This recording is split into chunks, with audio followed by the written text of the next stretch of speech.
भगवान श्री कृष्ण द्वारा भगवत गीता में दिए गए अनमोल वचन मानव जीवन शैली को और बेहतर बनाने में हमेशा कारगर साबित हुए हैं।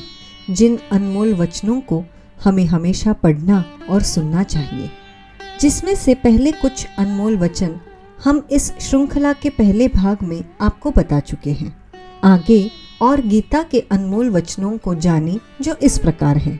जो मन को नियंत्रित नहीं करते उनके लिए वह शत्रु के समान कार्य करता है।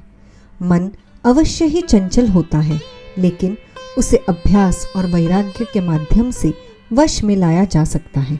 कठिन परिश्रम से बचने के लिए व्यक्ति को भाग्य और ईश्वर की इच्छा जैसे बहानों के बजाय चुनौतियों का सामना करना चाहिए। गीता में कहा गया है, कोई भी अपने कर्म से भाग नहीं सकता, कर्म का फल तो भुगतना ही पड़ता है।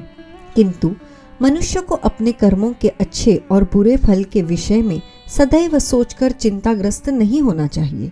इस संपूर्ण संसार में कोई भी व्यक्ति महान नहीं जन्मा होता है, बल्कि उसके कर्म उसे महान बनाते हैं। गीता में लिखा है, जब इंसान की जरूरत बदल जाती है तब इंसान के बात करने का तरीका बदल जाता है और उसमें अहम समा जाता है। जो व्यक्ति अहम करता है उसके मन में भ्रम पैदा होता है, जिससे उसका बौद्धिक तर्क नष्ट हो जाता है और तभी व्यक्ति का धीरे धीरे पतन होने लगता है। जीवन में कभी गुस्सा या क्रोध करने से बचे। निरंतर गुस्सा या क्रोध करना बहुत ही हानिकारक होता है। ये आपके जीवन को ध्वंस कर देगा। वासना, क्रोध और लालच नरक के 3 दरवाजे हैं।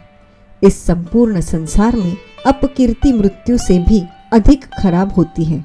सदैव संदेह करने वाले व्यक्ति के लिए प्रसन्नता ना इस लोक में है, ना ही कहीं और।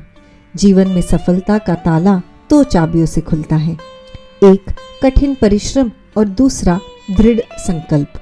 इंद्रियों की दुनिया में कल्पना सुखों की प्रथम शुरुआत है, लेकिन अंत में यही दुख को जन्म देता है। जिस प्रकार से प्राकृतिक मौसम में बदलाव आता है, ठीक उसी प्रकार से जीवन में भी सुख दुख आता रहता है। वह कभी स्थायी नहीं रहते हैं। इस जीवन में ना कुछ खोता है, ना व्यर्थ होता है। जो लोग परमात्मा को पाना चाहते हैं वह ब्रह्मचर्य का पालन करते हैं। भगवान श्री कृष्ण कहते हैं कि मैं इस संसार की सुगंध हूँ, अग्नि की ऊष्मा हूँ और समस्त जीवित प्राणियों का आत्म संयम हूँ।